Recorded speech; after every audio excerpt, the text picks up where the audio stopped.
ratio compares a company's market value to its book value and helps investors to understand if a company's stock is overvalued, undervalued, or fairly valued compared to its net worth. Key concepts used in PV ratio. First, book value. Book value represents the net worth of a company. It is the value of a company's total assets after subtracting its total liabilities. Or we can say that it shows the amount that shareholders would theoretically receive if the company liquidated all its assets and paid off all its debts. Formula for book value is equal to total assets minus total liabilities. If we subtract total liabilities from the total assets, we can get the book value.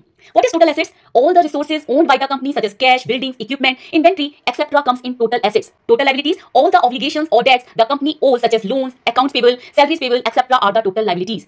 The difference between both is the net worth that belongs to the shareholders. Second, market value. This is the total value of the company based on its stock price. Market value is equal to stock price multiplied by number of shares outstanding.